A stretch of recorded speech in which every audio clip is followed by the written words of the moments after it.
worth it.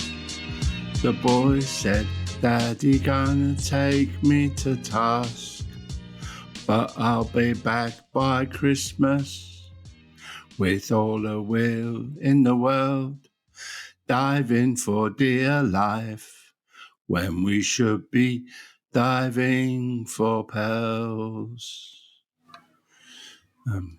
Yeah. Oh, hello. Welcome to... Wow, I was mesmerized. Was it? Somebody said that someone got filled in for saying that people get killed in the result of their shipbuilding. Podcast number 89. Apparently Suede did a version of that. Really?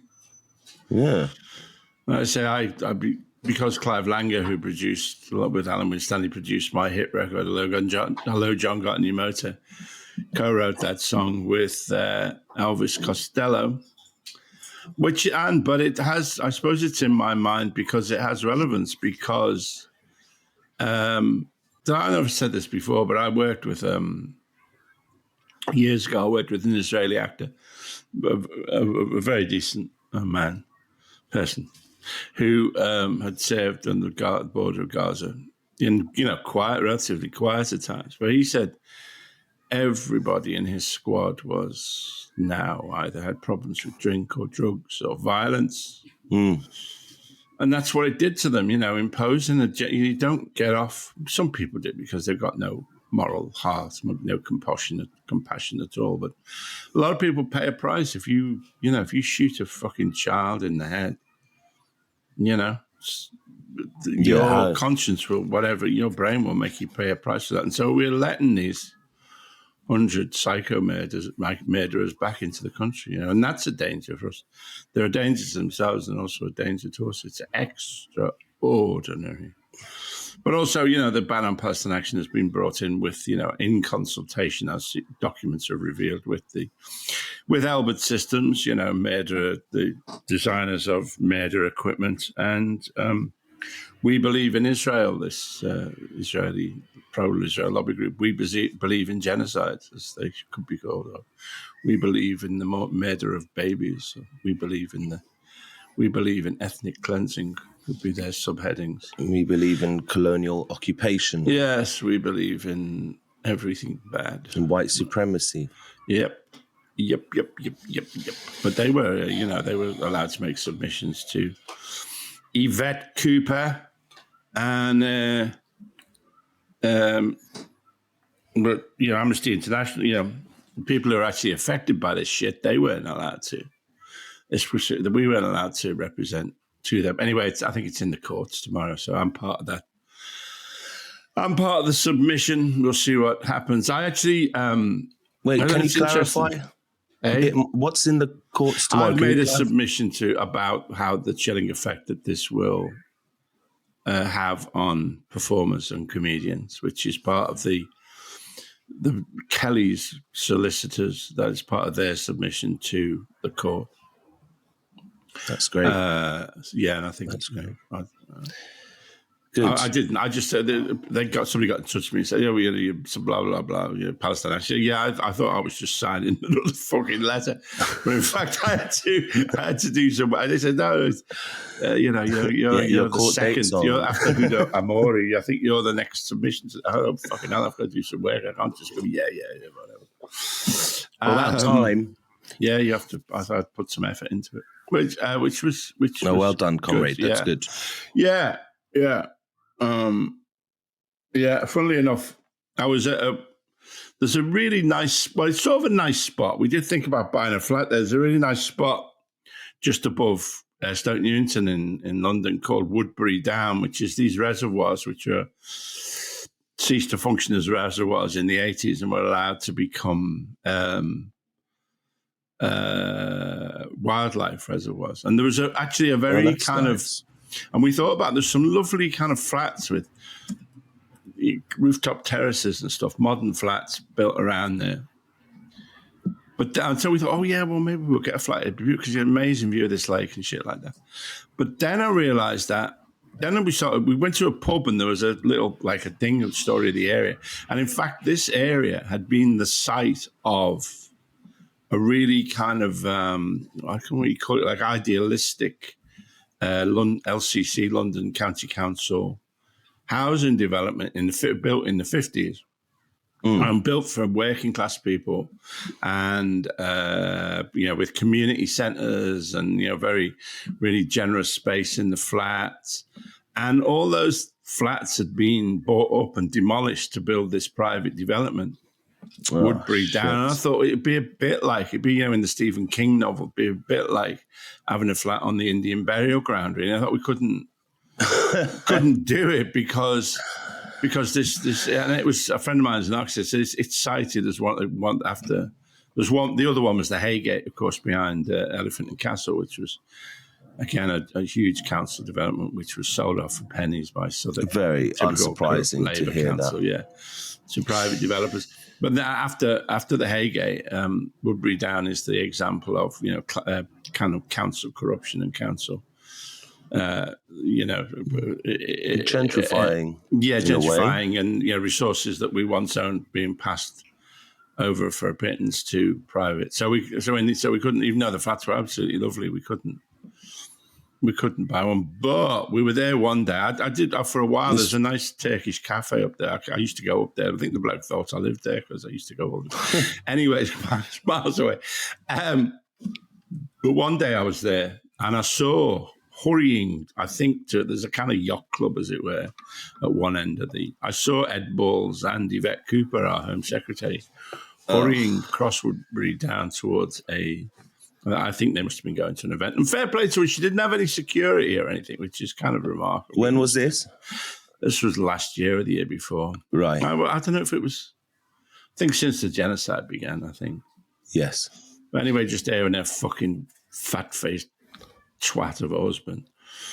And I couldn't think, I just started laughing. I mean, I don't know whether they saw, I just started the kind of absurdity of saying, I mean, now I would say to her, if she went past, I've thought about it. There's this French thing, l'esprit d'escalier, which means literally spirit of the stairs, which is when you think of something like really witty to say, but like 5 hours after the thing happened, and you're on the stairs and you think, oh yeah, I should have said, fuck you fucking round-faced shitbag.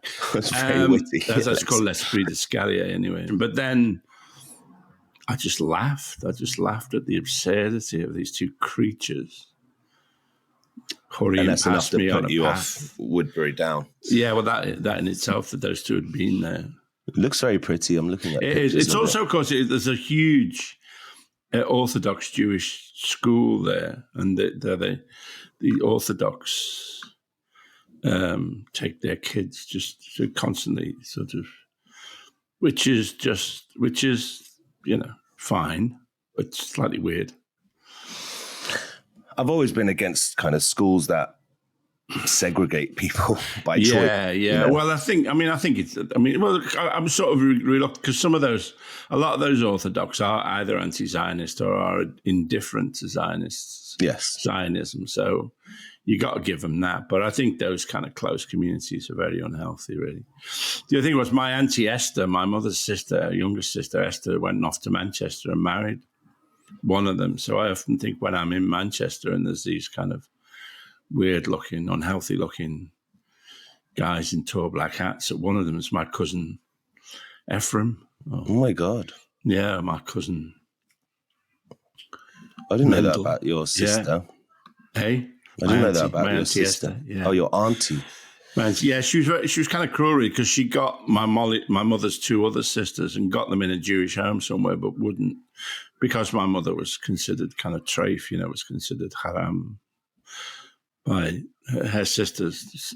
She wouldn't tell them where they were. So my mother, died without seeing her sisters for last decade of her life or something. And it was something. I think it was something that was kind of cruel. Molly reacted in a weird way, but I think it was a very mean thing to do, not to tell. Yeah. But anyway, so some of those Orthodox. I guess there's nothing, on paper, like there's nothing like inherently wrong with wanting to live with your own people and be in a community like that. But it does cause a lot of, you judge outwardly, don't you? And I think, any close community, really, different. I think there's problems. There's all kinds of problems, really.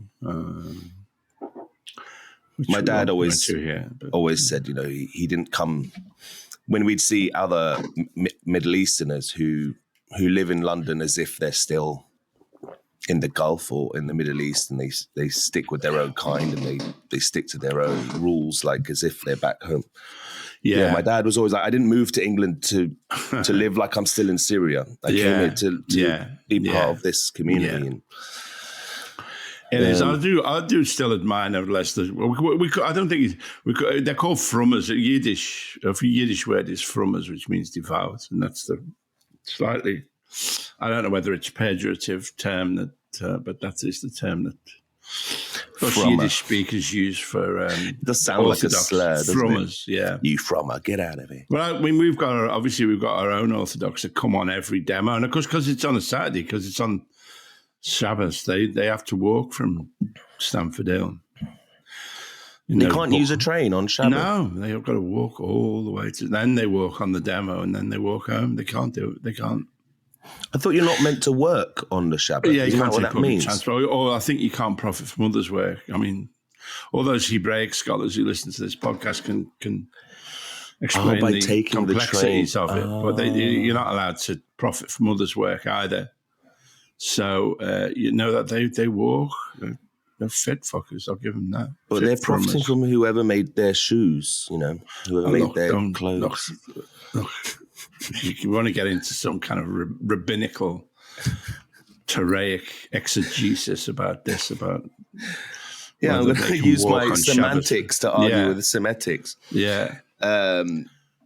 Yeah. But, I do always admire them, and everybody's so I mean, it does give that lie to that. The Jews are afraid to, that everybody's really excited to see them.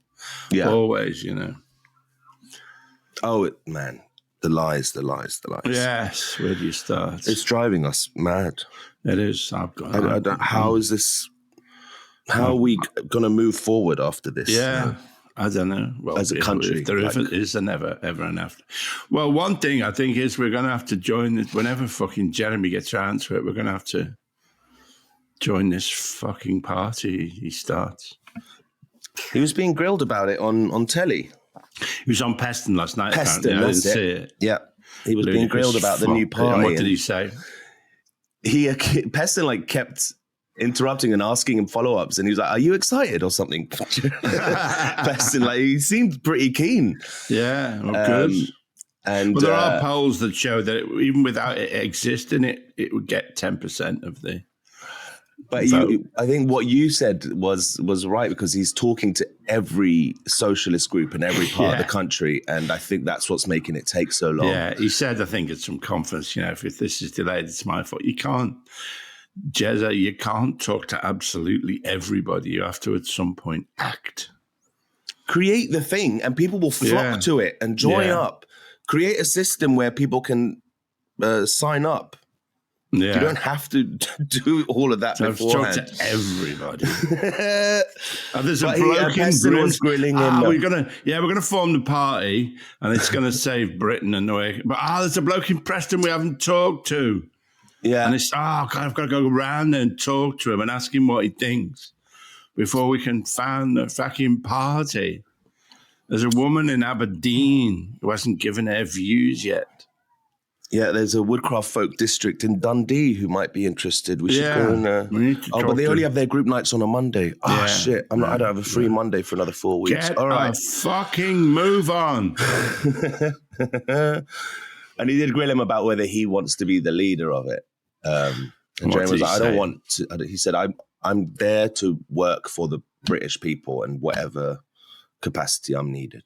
He didn't answer. He basically dodged the question. Oh, by the way, if anybody sees, I'm drinking Fanta, which we should be banning. Amazon. We said, actually, it was an Amazon order, and they automatically sent it without. I'm sorry, I'd probably use an Amazon as itself. Switch to Miranda, man. Have you had Miranda? What's Miranda? It's the They do like orange soda, and they have a strawberry flavor Zero one. azúcar. Oh, I don't think so. I think it's very much. Okay, you need zero sugar. Fanta, cero azúcar. El primero bebida de España. Let me find out. I used to think it was an Arabic drink because in the Middle East, that's all you have is Miranda everywhere. Oh, really? Yeah. I've never heard of it. Miranda. Bebe, Miranda. Naranja. Ahora. Oh, it is Spanish. Oh, it is Spanish. Yeah. But Never seen it. It got bought by PepsiCo, though. Fuck bastards. Yeah, leading soft drink brand in Thailand and all around the Middle East. Oh, I like Miranda. And you get it in the chicken shops. It's the soft drink they have there. Oh, okay. All right. Yeah. Well, zero sugar. Do they have it with no sugar? Zero azúcar. It's Mirinda. I keep saying Miranda. Mirinda. Yeah. Mirinda. They have finally, Gaza Cola. Yeah. The one I keep, trying to give it to my friends and say, here, try this instead of your Cokes. And they're right. It's too sweet or too much sugar. But now there's sugar-free ones. I don't think it's the Gaza Cola, but there are other colas that are Palestine Cola. Right. I can't remember all the different names, but it's become its own little market now. Oh, yeah. Well, that's a good, we should mention it. Well, then, I'm going to get competition. Yeah. In the Palestinian cola market, which is good to see, I guess. It's a thriving economy now. Yeah. Yeah. What, are you going to ask me about Glastonbury or what? Talal, how did Glastonbury go? I did ask you on the phone. I told you I'll tell you tomorrow. All right. Yeah, it's just a bunch of people in a field, isn't it? Not much. No, it was... that was part... What was I said... It's like the First World War, because they had heavy metal then, but it was called shrapnel in those days. It's a very early routine of mine. Well, all the heavy rock bands seem to be delegated to the smaller stages now, and they put Olivia Rodrigo and Charlie XCX on the big stages. Pop acts, which is where Glastonbury has gone. It's always been a festival for the masses, and that's the popular music. Although Charlie XCX is pretty punk in her own way. But I like her. It got emotional, man. I have to say, because of seeing just the amount of Palestine support. I was going into it. I'd been told to worry about like packs of Zionist disruptors who were going to go and cause mischief, but I saw none of it. None of it. It was like just a sea of pro-Palestine. Right. Maybe there would be pockets of like indifferent people who aren't clued into them. Yeah. Well, I think it does. I mean, without being overly optimistic, it does reflect the British people. The British people are, polls have showed that they are massively pro-Palestine, I think, and anti-Israel. And that's why we're going mad, because we're being constantly told that we're in a minority, and we're fucking not. And we're being told that we're wrong, and we're not. Yeah. And we're being told that, Kneecap and Bob Vylan are the problem. Yeah. And they're not. They're just punk artists fucking doing their thing, man. Like Rabbi Ephraim Mavis. Why are they the bloody story? Yeah. And it was every act, almost every musician at one point in their show said something about Palestine. Right. To varying degrees of passion, and some bands completely interrupted their show. Some bands just for a brief moment held up a Palestine flag, but that's all you need, Right. But it was 90% of the acts, and the whole focus has been on Bob Vylan. Yeah. I think it's probably, I wouldn't, I don't disagree with what he said, but I probably wouldn't have said that. Whatever. He could have chosen his words more carefully, but there's no argument that it's inciting violence. Well, I guess there is. If you're in a foreign army, you're kind of signed up to have violence. inflicted on you in theory. I mean, the Israeli army, of course, does. Yes.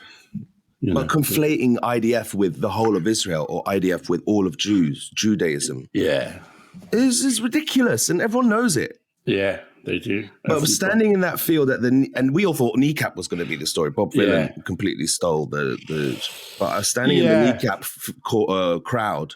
Yeah.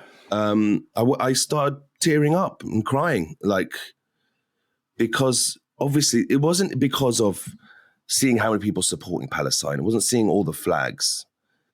It was just how symbolic all of this was of the real fucking tragedy. And I couldn't help but stand there and think about all the dead children and all the dead innocents and why we're all here with our Palestine. We shouldn't have to be politicizing every little part of our fucking lives. Yeah.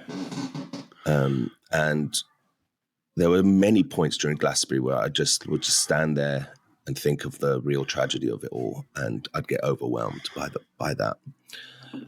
But it was beautiful to see. It was like a huge 5-day protest. Yeah. It was I wonder if I don't think people are intimidated anymore, are they, by the pushback, by the Rabbi Mavis saying it's an expression of Jew hate. And oh, fuck off! I don't think people. I hope people aren't intimidated by that bullshit. Really, we're being lied to so much, and I think we've got numb to it. Yeah. And the youth, the youth are gonna change this world, man, because they are so on board and they're so anti-establishment. They're not taking any fucking bullshit. They're gonna change it when Jeremy fucking launches. They almost did, didn't they? In 2017, 2019. Yeah. But I'm saying even the generation younger than them. Yeah. They're just getting angrier and angrier. So, like, watch out. Find a way to fucking bottle that. You can't do it without taking part in the political process, unfortunately. I don't quite know how, But, what's the best way to achieve it? But Jeremy Corbyn, Workers' Socialist, Workers' Party of Britain, UK, plus is, would be a start. I met this lovely old hippie who gave me a massage on the last day. I paid for it. She was in the healing fields. But she, after the massage, we started chatting about it all. There was a place there called the Palestine Museum. And she told me that they were told they're not allowed to sell Palestine flags. And just down the road from that, there was a Ukraine tent, and they were allowed to sell Ukraine flags. But the Palestine shop was told they're not allowed to sell them. So they gave them away for free. They gave them all for free instead, which means there were so many more flags given out. But she was also talking to me, she had this conspiracy that she's like, I tell everyone I see they shouldn't download the Glastonbury app. I won't be surprised if because the Glastonbury app can track where you are, which is true. It has the capability of tracking you. It listens to what you're talking about. It knows exactly what bands you're going to go see. And I wouldn't be surprised if everyone who went to Kneecap won't be allowed to buy a ticket next time. Well, yeah, I'm starting to. I mean, the Zionist lobby is so deep into. It's not that far-fetched, but no, it's not. I don't think that's actually gonna. But yeah, everyone who's in that field gets tagged, and then they'll be blocked from buying a ticket. Hezbollah tried to go old school, didn't they, using pages, and that didn't really work out. We're going to have to use typewriters. Yeah, and then they'll put bombs in our typewriters. The pigeons, yeah. Like in Game of Thrones, we have to train some ravens to deliver messages. Oh, that would be sick. Yeah. Men on horseback. Last thing I say about Glasto is I'm old and fat and unfit. I need to get back into Kung Fu. It completely killed me. My girlfriend was telling me that Glastonbury is the size of Brighton. She saw a side-by-side. Yeah, I saw that last year when I was there. Comparison? Yeah. And so multiple times a day, I was walking the length of Brighton, which just fucking killed me. Today is the first time I've woken up. It's Thursday now. It's the first time I woke up and not feeling in tatters all over. Right. Not feeling pain. And the heat. How you been dealing with this, with the heat? What are your techniques? Well, we were in Spain we only got back, and it was even hotter there already. Oh my God. Just, We went to the bank. We were going to the bank about 8:30 in the morning. The mountains were just full of amateur cyclists going up and down just before, just getting their miles in before 11, really. I mean, from 11 until nightfall, it's too hot, really. But they've got the whole siesta culture out there, so that's you go indoors and have a break. They were working on the road. What used to be, what was our house is no longer, and they would knock off. I think they would knock off about 1 or 2, not come back until 6 or 7. Years ago, I remember it being 42 degrees in Granada, and I just bought this sort of really a modernist gold mirror, and I found myself carrying, in 42-degree heat, I found myself carrying this gold mirror past the house of Federico Garcia Lorca, who was the gay poet who was murdered by the fascists in Granada, and his body's. And so that's a kind of Lorca poem in itself, isn't it? In the midday heat, I carried a gold mirror past the house of Federico Garcia Lorca. I don't know what happens that way. I don't know what happens after that, really. On the banks of the river, with the Alhambra above me, I carried a gold mirror past the house of Federico Garcia Lorca and wondered what I would have for lunch. Then you looked at yourself in the mirror. And thought, what have we become? What have I been, that we allowed ourselves to do this to an artist. Am I? It was their home in there. It was their home in there, which is preserved, although it's entirely surrounded by shopping malls and stuff. But I've also been. There's a place called Fuente Vaqueros, which means Fountain of the Cowboys, and it's I think their summer home where he was born is out towards the airport in Granada, and I've also been there. You had a place out there. I which did. You generously let me stay in yes. last year, and there's a little book in the kitchen. I kind of like, welcome to our house. This is where all this is. This is the facilities. This is our nearest shop. And then it's like now a word from Alexei on what you can do in Granada if you go and visit the city. And then there's it's like a chapter from one of your books or something. You've written like a day in the life of Alexei. I think somebody else did. I think Elaine, who used to look after our house, is dead now, did that. Yeah, but it was your writing. We've sold it, so I think it's. I don't feel like I can own, a holiday home anymore.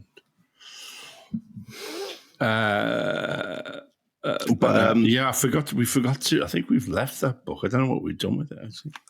It was a really nice little story you'd written about what to do in Granada. It's like I was expecting it just to be bullet points, recommendations, things to see. I think it's from that novel I wrote, Mr. Roberts. I'm sure. Do you think it's an excerpt from your book?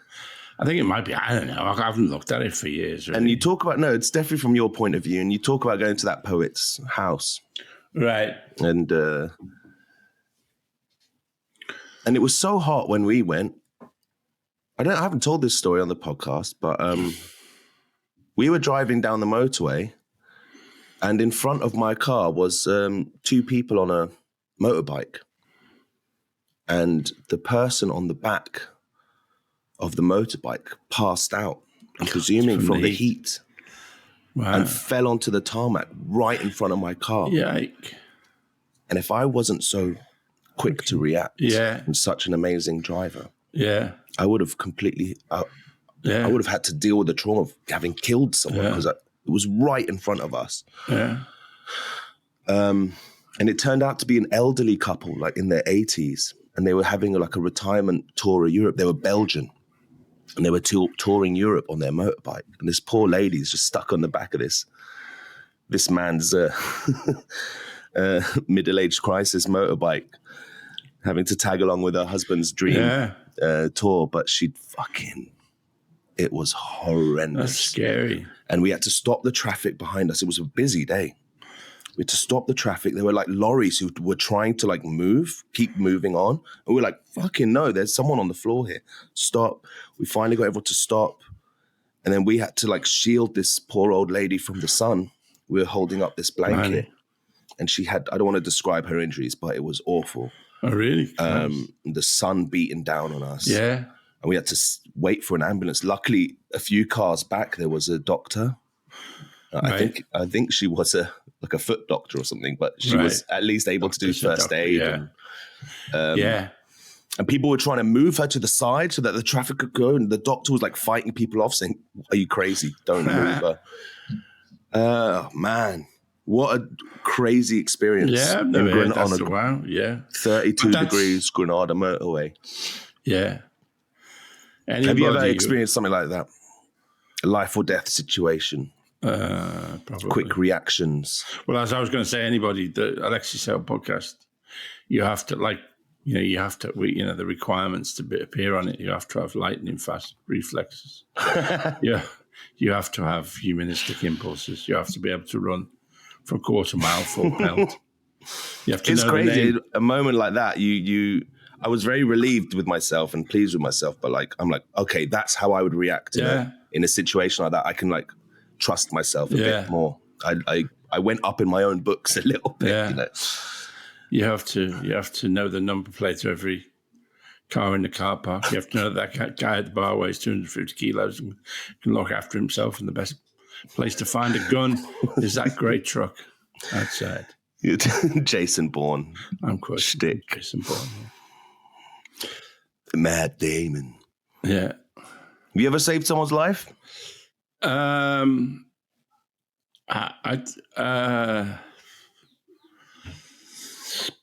don't know. I have to think about that. I feel like I have, but I can't think of it. The story, I can tell this story. All right. So, I notice every car that is, I just notice cars. And we were in a car park in Granada, and we were buying a toilet brush. And I noticed it was unusual, really, a 2-door Ford Sierra, which is very unusual, 2-door, just going round and round the car park and stuff. And then we bought the toilet brush and we were driving up to Sierra Nevada. We were driving up into the mountains, so we drove up into the mountains. And I think I noticed this Sierra, 2-door Sierra behind us. And then I realized the tire was flat. And I think what happened was it was a common tactic to puncture the tire of a car, and then when they got to a remote spot to then mug the because there's 4 guys in the 2-doors here to mug the inhabitants. So I just parked on the road. Well, you noticed that your tire was flat. Yeah. Okay. They'd punctured our tire. Shit. Okay. And so I just stopped the car and then just thought, Linda also always notices where the nearest petrol station is. That's what she notices. But I just stood on the car, and then as they drove, I sort of leant on the back bumper, and as they went past, I just sort of gave them the eyeball, really. I said, to say, we know what you're doing. So I think for whatever reason, they just went past. And then just after that, a Nissan X-Trail full of Guardia Civil came the other way. I tried to flag them down, and they ignored me. Fascists. And so then we just drove to the nearest petrol station and got the tire replaced. So that's and I think also, which was kind of stupid, but there was a big display of knives in the petrol station. That's one of the things that Spanish petrol stations sell, is a huge selection of gigantic fucking knives. I bought a giant lock knife, which I found the other day when we were packing up the house, but it's illegal, so I haven't brought it back to the UK. Oh, is that what you were doing out in Spain? What? Yeah, your last visit to the house? Yeah. It was very emotional, actually. I was surprised. I can imagine. I didn't think it would be. Yeah, I was tremendously You fucking... I was shocked to learn you designed the house. Yeah. It's beautiful. It's really stunning. You've done a great job with that piece. Yeah. It belongs to somebody else now. So, Well, they're going to get many years of joy. I hope so. Yeah. Well, it was wrong. It's wrong. It was wrong. We didn't go enough, and hopefully we'll still go back to the Valley. But I mean, it's not the only reason. But I also do feel if I'm going to get more involved in politics, I can't have a second home really. So I like some people quite certainly like Bobby Chariot's. Welsh nationalists burnt down my holiday home. It's a bit much because it's in Spain.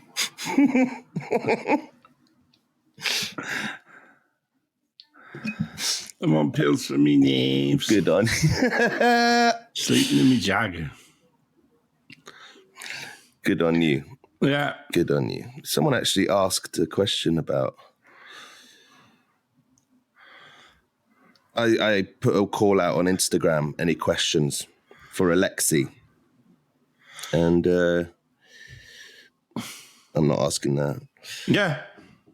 Where's the one? Oh, can you sing the Revolutionary Biscuits of Italy song, please? Oh, God. I don't know whether whether I made that up on... I kind of made it up on the spot. I'm not sure. I can't remember now. Revolutionary Biscuits of Italy, rise up out of your box. You have nothing to lose but your wafers. Yum, yum, yum, yum, yum, yum. Yum. Who let all these pigs in the booth? What's that from? Is that a reference to something? Something, but I can't remember what. When is it time to boycott the BBC? Are we there yet?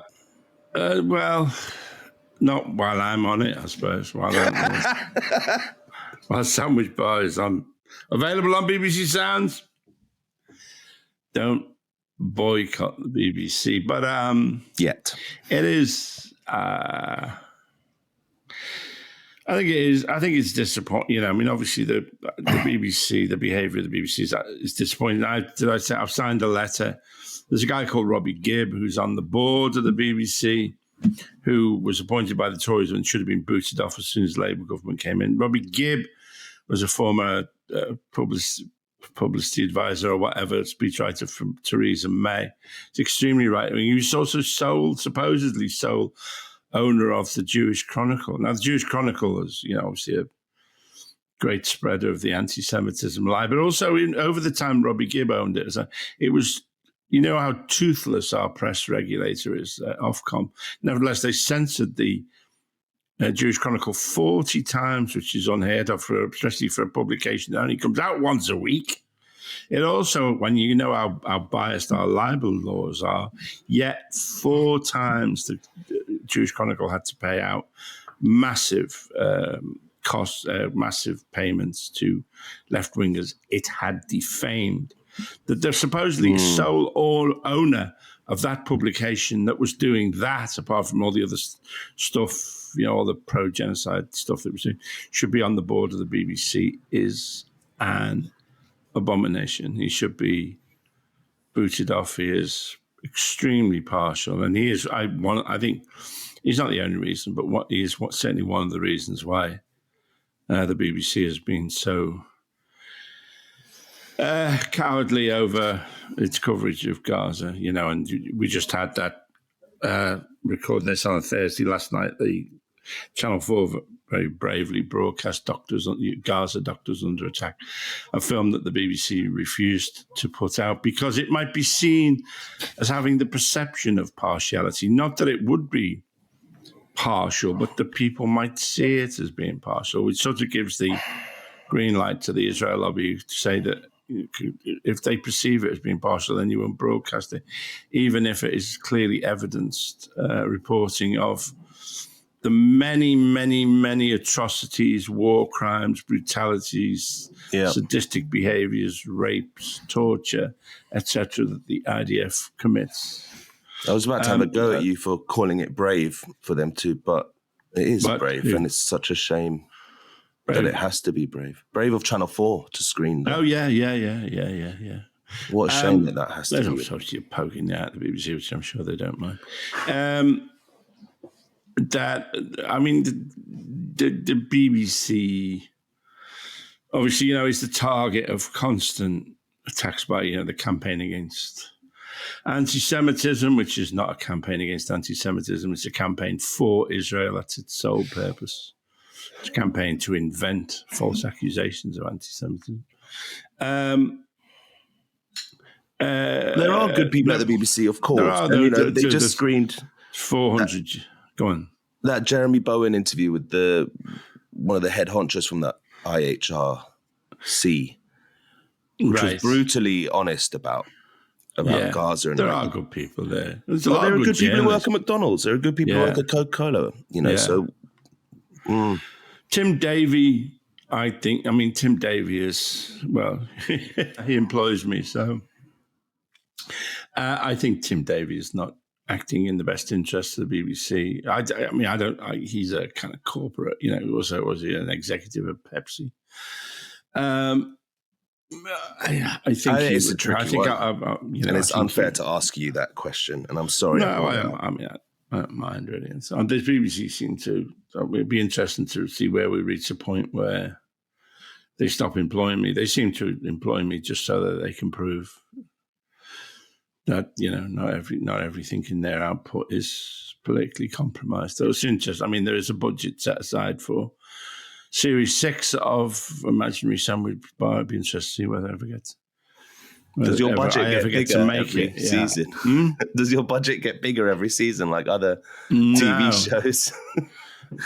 How much budget could they throw at that? Budgets usually get smaller. It's just you on a stage. I have no idea. We do a lot less recordings than we used to. So, be interested to see whether I ever get to make Series 6. Really. Yeah, it would be. We'll see.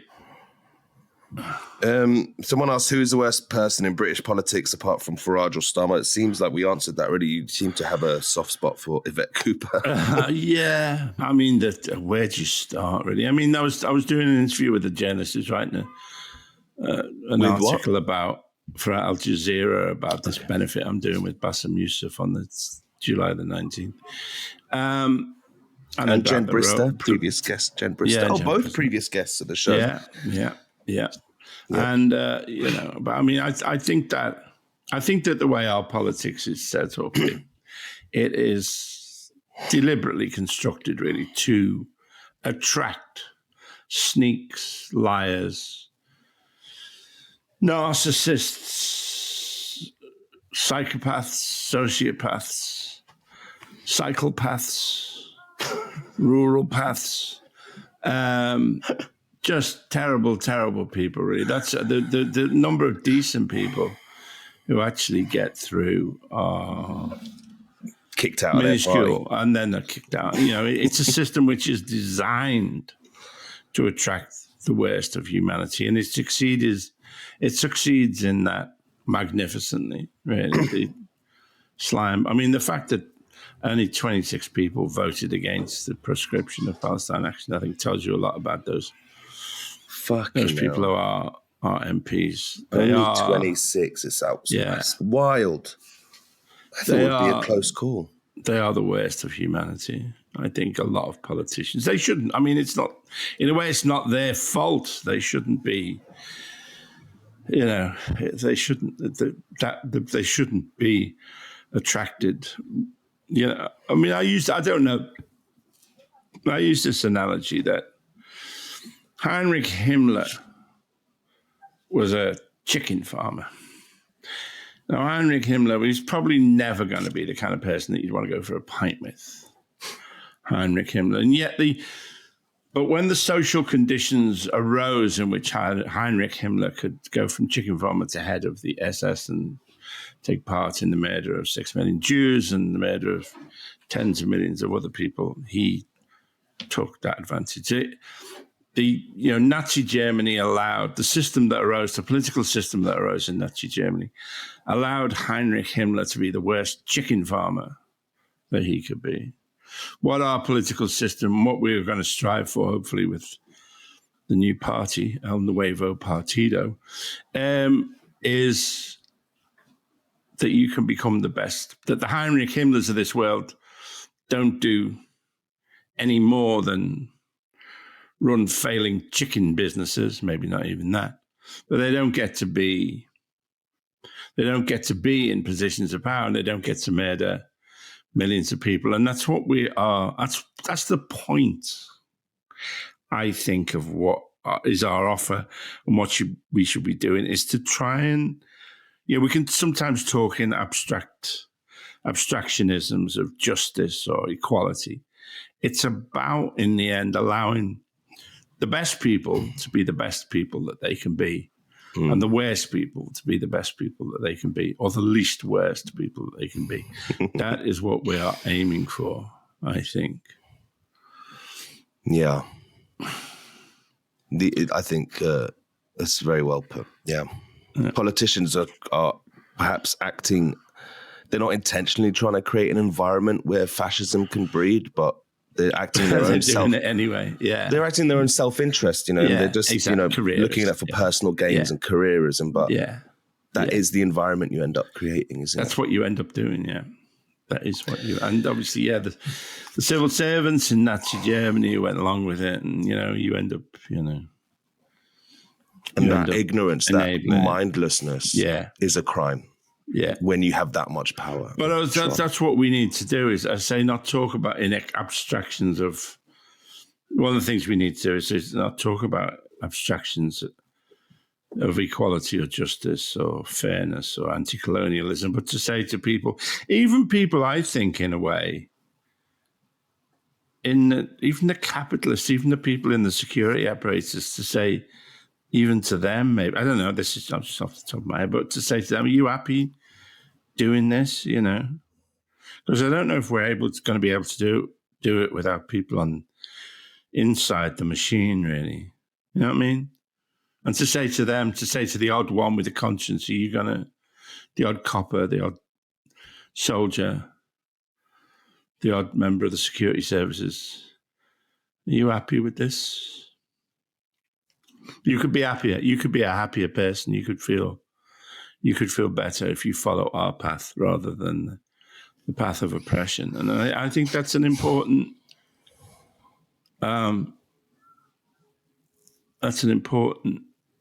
offer. All right, on that, I think this we should start winding down there. You've given us lots to think about and chew on there, Alexei. How do we get to that point where we can pose that question to the powerful directly and don't give them a route of escape or dodging the question or anything? But I think we are taking, there are, I was watching, there was an interview on the Chris Hedges show, I'll talk about this a little, with this Indian woman, just some sort of counsellor in Seattle, seems to have done, I've never heard of her before, but she's done amazing things. And yet she was criticising Mamdani because Mamdani was saying that he was going to try and make New York better for the billionaires as well. And she should say, no, I don't represent the billionaires. They're the enemy. And I kind of, I know, so the community can discuss this. I heave towards, I kind of like his framing of that, to say even to the billionaires that you will be happier if you're not a billionaire. To say to the supporters of genocide, you will be happier if you don't support genocide. Yeah. This is for you as much as it is for the oppressed, And it turned out, actually, interestingly, towards the end of the interview, it turned out she was a Trotskyist, which is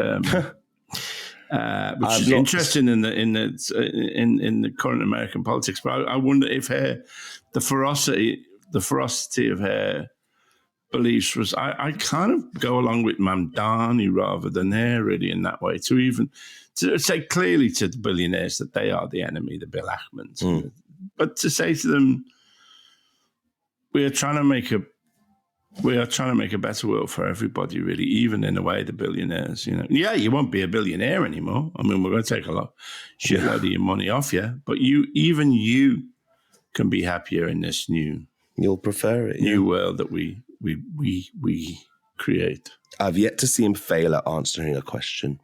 And I think I was a bit harsh on Stephen Colbert last week because I've seen some theories that Mamdani actually gave him that. Because Colbert, the first question Colbert asked was about anti-Semitism in Israel. But there's a theory that Mamdani wants people to ask him that. So that he can get it out of the way, because that's what everyone's thinking. Yeah, he can address the issue, and he knows he addresses it well. And then a few days later, someone messaged me about this, but I'd already seen it actually. Colbert interviewed CNN's Middle East correspondent, and she was in Jordan, and he was talking to her about Iran. But she steered the conversation to Gaza, because she's like, that's what people in the Middle East are actually thinking about. No one's actually that worried about Iran. Gaza, and she just gave him a bit of a... He gave her the space to talk about Gaza in a really good way.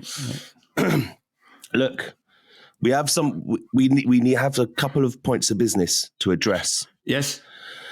First off, film club. Have you thought of a film? I did, and I've forgotten what it was. Shall I give you homework? Shall we push it? Can we keep kicking it down the road? Do you want to think about it for next week? And we'll announce the film next week. Yeah. Oh, next week will be a live episode. Oh, yeah, we can't. We're at the bloody Museum of Comedy this Sunday. If you haven't got your tickets yet, there are still tickets going. Are there? Go to the Museum of Comedy website, search for Alexei Sale, buy your tickets. And because we've got 3 more as well, haven't we? Yes, we do. Gone off that. And we have a discount code. You know what? I'm going to just say it here. It's meant to be just for the patrons, but I'm just going to let you guys know. If you use the discount code Comrade15, you get 15% off your ticket. Comrade15. See you at the Museum of Comedy, people. Oh, how are our TikTok videos doing, by the way? Millions and millions. You're more famous than you've ever been, Alexei. And you're garnering new fans. In Taiwan and Indonesia and... It's pretty wild. And like any video we put up now gets tens of thousands of views, which I'm very happy with. You deserve it. We deserve it. We've been working hard at this podcast for years now. Thanks for all the support and the new followers. And speaking of, all right, let's address this.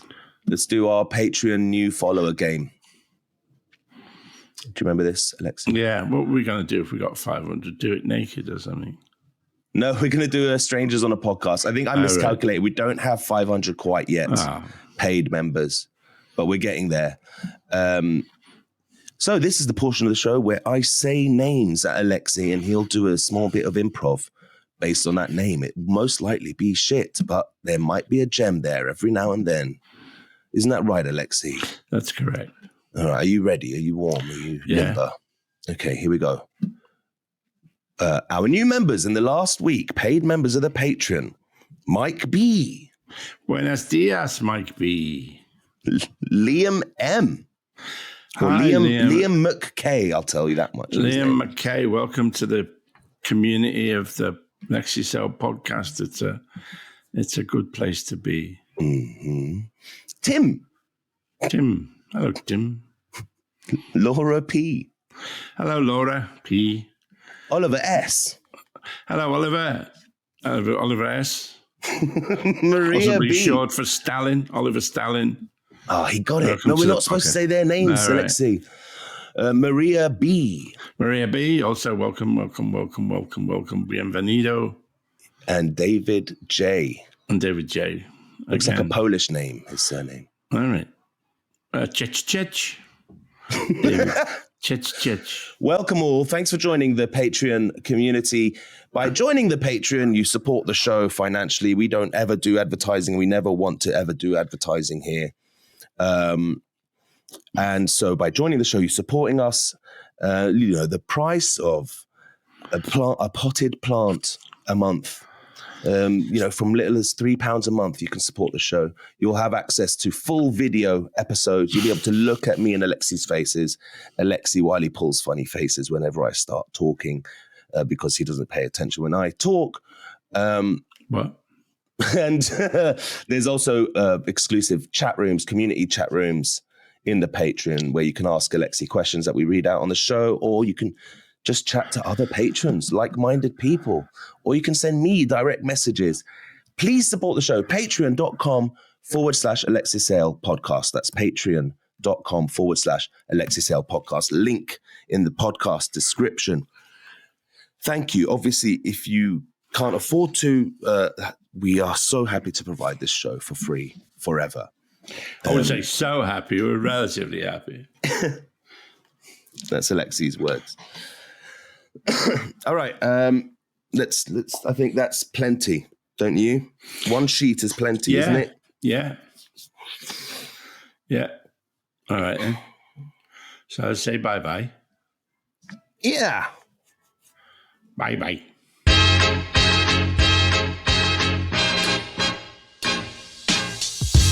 You've been listening to the Alexei and Talal podcast. This show is produced and edited by Talal Karkuti. Music by Tarbush Records. Thanks to Audio Boom for hosting us. Please keep your emails coming in at alexeisaylepodcast@gmail.com. Goodbye.